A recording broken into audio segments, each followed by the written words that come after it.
Previous episode के अंदर हमने ये वाले सम्स प्रूव किए थे कि √2 is irrational, √5 is irrational, √8 is irrational, right. तो उसी टॉपिक में अब थोड़े से एक्स्ट्रा सम्स, जो कि कल जो हमने सम्स किए, जो प्रीवियस एपिसोड में हमने जो सम्स किए वो 3 मार्क्स के सम्स थे। अब इसी में 4 मार्क्स के सम्स आते हैं और एक वेरिएबल वाला सम भी इसके अंदर आता है, जो मैं यहाँ पर आपका क्लियर कर दूंगा। क्लियर है? सो क्वेश्चन कुछ इस तरीके से है,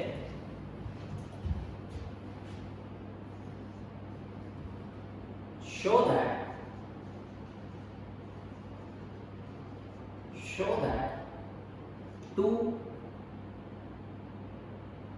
plus √5 is irrational. 2 plus √5 is irrational. ये सिमिलर क्वेश्चन है, लेकिन ये क्वेश्चन अब 4 मार्क्स का है। फर्क कुछ भी नहीं है, मैं आपको समझाता हूं कि आपको इसके अंदर करना क्या है। अगर ये प्लस में है तो आपको क्या करना है, किस तरीके से करना है। सबसे पहले तो वही अज्यूम करेंगे, लेट 2 plus √5 be rational। ठीक है स्टूडेंट्स, सबसे पहले हमको ये करना है। अब हम इसके अंदर क्या करेंगे, अगर ये रैशनल है तो इसको 2 plus √5 जो होगा वो किसमें होगा, m/n। ठीक है स्टूडेंट्स, यहाँ पर हम a/b नहीं ले रहे हैं, अलग वेरिएबल लेना पड़ेगा हमको, इसलिए हम क्या कर रहे हैं, m/n ले रहे हैं। a/b हम नीचे वाले स्टेप में लेंगे, जो इसका आगे प्रोसीडिंग स्टेप होगा। क्लियर है स्टूडेंट्स? तो सबसे पहले m/n ले लिया, where m and n are co-primes। m and n are co-primes। ये हमने कंप्लीट किया यहाँ पर, इतना स्टेप क्लियर है। तो ये लिखना स्टेप आपको पता ही है स्टूडेंट्स, बहुत ज्यादा जरूरी है। अब हम इसमें क्या करेंगे, 2 plus √5 is equals to m/n। अब मैं क्या करूंगा, रूट वाले नंबर को यहीं पे रखो, रूट वाले नंबर को शिफ्ट मत करो। अगर ये प्लस में है तो, अगर ये प्लस में है तो, माइनस में है तो हम नेक्स्ट सम में इसका प्रूफ मैं आपको बताऊंगा कि आपको क्या करना है। अगर ये प्लस में है तो इसको यहीं पर रखो। हम क्या कर लेंगे, √5 is equals to m/n minus 2, √5 is equals to m minus 2n/n। यहां तक आपको ये स्टेप कंप्लीट करना है। नाउ दिस, यहां तक करने का आपका क्या हो गया, 1 मार्क आपको मिलेगा। यहां तक करने का आपको क्या मिलेगा, 1 मार्क मिलेगा। अब हम यहां से इस √5 को इरैशनल प्रूव कर देंगे, जैसे हम क्या कर रहे थे कल वाले एपिसोड में सम्स कर रहे थे। तो उसका भी एक रिवीजन हो जाएगा हमारा। Late √5 be rational। क्लियर है? तो अगर √5 रैशनल होगा स्टूडेंट्स, तो यहां पर क्या होगा, 5 is equals to a/b, where a and b are co-primes। a and b are co-primes। तो क्या हो जाएगा स्टूडेंट्स, इसमें हम क्या स्टेप कर रहे थे इसके बाद, squaring on both the sides, क्योंकि यहाँ पे प्लस में और माइनस में तो कुछ भी नहीं है, तो हम करेंगे squaring on both sides। Squaring on both sides. तो √5 का स्क्वायर क्या हो जाएगा स्टूडेंट्स, 5 हो जाएगा, जो हम नेक्स्ट स्टेप में लिखेंगे is equals to a² / b²। तो 5 is equals to 5, b² is equals to a²। So finally a² is equals to 5b² plus reminder क्या हो गया स्टूडेंट, 0 हो गया ना, राइट। रिमाइंडर कुछ नहीं, मतलब क्या है, 0 है। तो इसका मतलब क्या हो गया, this 5 is a factor of a²। तो 5 is a factor of a, right students. अब मैं यहां पर क्या करूंगा, late a is equals to 5c, where c is some integer, c is some integer। Clear है स्टूडेंट्स? क्योंकि मुझे मालूम नहीं है कि एक्चुअली जो a है वो क्या है, ठीक है, पर ये मुझे पता है कि वो 5 का फैक्टर है। क्लियर? तो मैंने क्या लिया, 5 इनटू समथिंग जो मुझे मालूम नहीं है यहाँ पर a क्या है, क्योंकि 5 इसका फैक्टर है, तो 5 तो है ना a के अंदर, तभी तो इसको फैक्टर बोला गया है। अब squaring on both the sides,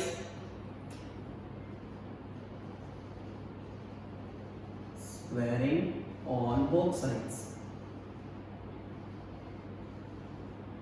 clear है स्टूडेंट्स? अब स्क्वायरिंग करते हैं तो ये हो जाएगा a square is equals to 25c square. तो a स्क्वायर स्टूडेंट्स मुझे क्या मिला हुआ है, a square is equals to 5b square plus 0 लिखने की जरूरत नहीं है, तो ये आ गया 5b square to 25c square, 1 जा 5 जा। तो फाइनली मुझे क्या मिला, b square is equals to 5c square.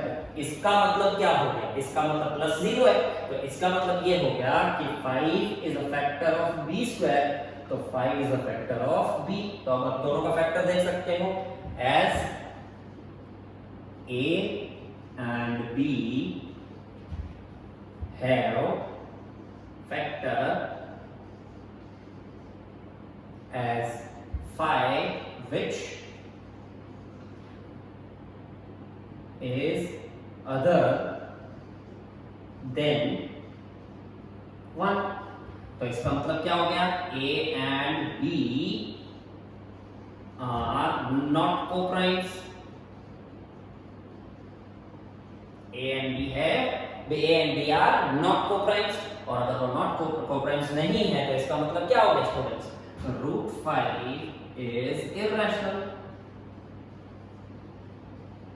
और √5 अगर स्टूडेंट्स irrational है, therefore √5 किसके इक्वल था, इसके इक्वल था। और इसको अगर हम सॉल्व करते हैं तो फाइनली मुझे क्या मिलेगा, 2/5 2 प्लस 5 2 प्लस √5 मुझे क्या मिलेगा, irrational मिल जाएगा। therefore 2 plus √5 is irrational। क्योंकि रैशनल जब इररेशनल से ऐड होगा तो फाइनली उसका आंसर भी क्या हो जाएगा, इररेशनल हो जाएगा। क्लियर है स्टूडेंट्स? ये इसी तरीके का हम लोग एक और क्वेश्चन लेते हैं।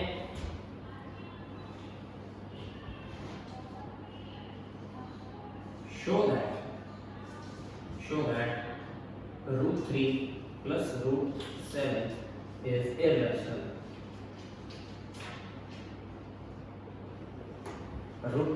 show that √3 plus √7 is irrational।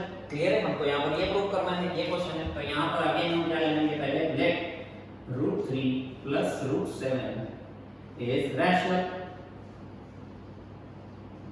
अगर मैंने इसको रैशनल लिया स्टूडेंट्स तो इसका मतलब क्या हो जाएगा, √3 plus √7 is equals to m/n is equals to m/n। अब फाइनली अगर ये m/n है तो अब देखो दोनों रूट वाले नंबर है। यहाँ पर तो मुझे मालूम था कि भाई रूट वाला एक ही था तो मुझे उसको मूव नहीं करना था, यहाँ पर तो दोनों ही रूट वाले हैं। तो अब आप यहाँ पर डिसाइड कर सकते हो कि आपको जो भी चाहिए, दोनों ही प्लस में, तो किसी भी एक को उस साइड लेके जा सकते हो। जैसे मैं लिखता हूँ √7 is equals to m/n minus √7। इसका एलसीएम ले लेते हैं यहाँ पर, √7 is equals to m minus √7n upon n हो गया। क्लियर हो गया ये स्टूडेंट्स आप लोगों को? अब यहाँ से मैं क्या कर दूंगा, √7 को इररेशनल प्रूव कर दूंगा। Let √7 be rational। अब स्टूडेंट्स एक और चीज याद रखना, ये आपको पूरा प्रूव करना पड़ेगा। अब यहाँ पर ये स्टेटमेंट नहीं लिख सकते हो कि we know that √7 is irrational therefore this is also irrational। no, not that। Okay, तो ये आपको प्रूव करना पड़ेगा पूरा। तो √7 is equals to a/b where a and b are co-primes। co-primes मतलब तुमको मालूम है स्टूडेंट्स कि उनका HCF 1 होता है। तो अब मैं क्या करूंगा, squaring on both the sides. यहाँ पर स्टेटमेंट आएगा स्क्वायरिंग ऑन बोथ साइड्स। तो जैसे हम यहाँ पर स्क्वायरिंग करेंगे स्टूडेंट्स तो √7 का स्क्वायर आ जाएगा 7 is equals to a square by b square।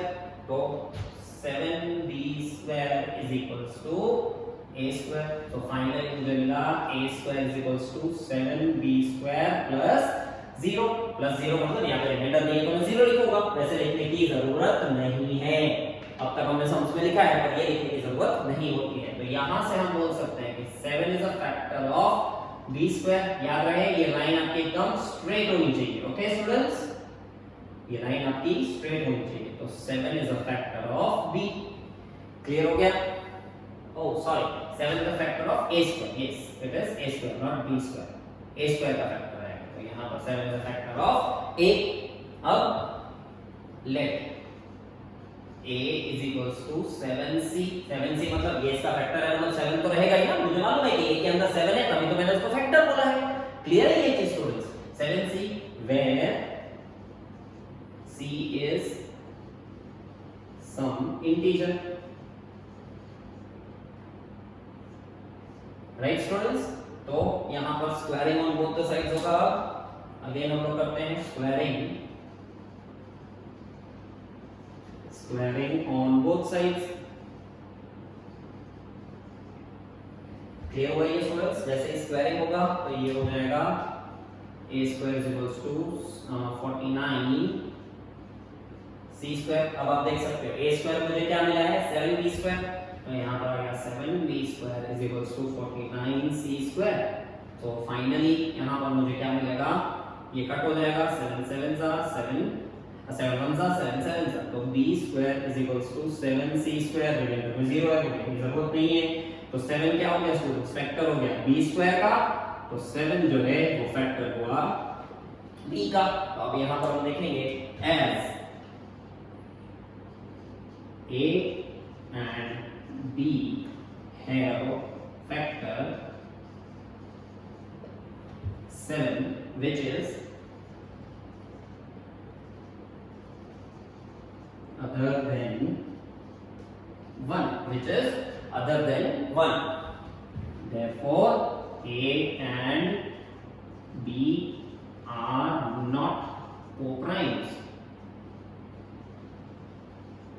a and b are not co-primes, और अगर ये co-primes नहीं है therefore root 7 is irrational।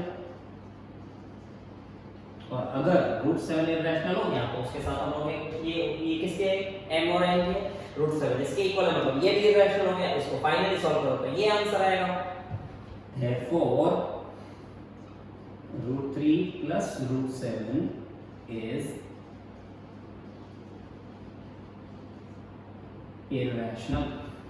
I hope you are getting it students। अब बात क्या हो रही है, आप जरूरी नहीं है 7 को इस साइड लो, आप चाहो तो 7 को यहाँ पे रखो, ये जरूरी नहीं है। आप चाहो तो 7 को भी ऊपर लेके जाके 3 को भी प्रूव कर सकते हो, दोनों में से कोई भी एक प्रूव कर दो एंड देन हमको मालूम है कि इसका फाइनलाइज सॉल्व करने पर आंसर यही आएगा। तो इसलिए हम लोग लास्ट में लिख सकते हैं कि ये कॉन्ट्रडिक्ट कर रहा है हमारे assumption को, it contradicts our assumption and finally it is irrational. Clear है students?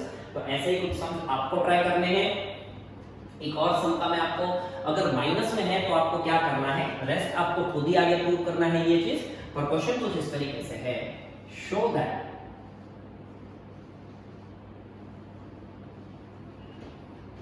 4 minus root 7 is irrational। 4 minus root 7 is irrational। Clear है स्टूडेंट्स? ये तो 4 minus 7 is irrational हमको प्रूव करना है। तो यहां पर हम लोग क्या करेंगे, पहले तो ये अज्यूम कर लेते हैं let 4 minus root 7 is rational। Clear है स्टूडेंट्स? तो ये क्या हो जाएगा 4 minus root 7 is equals to m by n। आपको ये भी समझ में आ गया होगा, क्योंकि मुझे बाद में a by b लेना है तो मैंने यहाँ पर उसको a by b नहीं लिया है, m by n लिया है। क्लियर है? अब यहाँ से क्या करना है स्टूडेंट्स, अब बात ये हो रही है कि वैसे तो मैंने पहले सब में आपको ये बताया कि रूट वाला नंबर मूव मत करो, जो कांस्टेंट टर्म है, जो बिना रूट वाला टर्म है उसको आप उधर लेकर जाओ। लेकिन यहाँ पर अगर आप चीज नोट करो ना स्टूडेंट्स, तो क्या होगा कि रूट वाला नंबर माइनस में है। जब भी रूट वाला नंबर माइनस में हो ना स्टूडेंट्स, तो पहले उसको मूव कर देने का और उसको पॉजिटिव कर देने का। मतलब कुछ इस तरीके से 4 minus m by n is equals to root 7। आप समझ रहे हो, रूट वाले नंबर को आपको क्या करना है, पॉजिटिव लेकर आना है, ताकि थोड़ा सा आपके लिए इजी हो जाएगा। बाय द वे अगर नहीं भी लेके आते हो और सेम प्रोसीजर फॉलो करते हो तो जब स्क्वायरिंग करोगे तब वो माइनस हट जाएगा। क्लियर है ये चीज? तो भी चलेगा। Okay, 4n minus m upon m, sorry n is equals to root 7। Clear हुआ ये स्टूडेंट्स? अब यहां से आपको रूट 7 को इररेशनल प्रूव करना है, तो ये आपके लिए रहा होमवर्क, ये आपको खुद ही करना है। ओके स्टूडेंट्स, जैसे रूट 7 में यहां पर भी प्रूव हो चुका है, तो एक बार ये भी आप खुद ट्राई कर लेना। मैं आपको कुछ क्वेश्चंस एज अ होमवर्क दे देता हूं।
सो ये क्वेश्चन एज अ होमवर्क आप लोगों को स्टूडेंट्स खुद ही ट्राई करने हैं,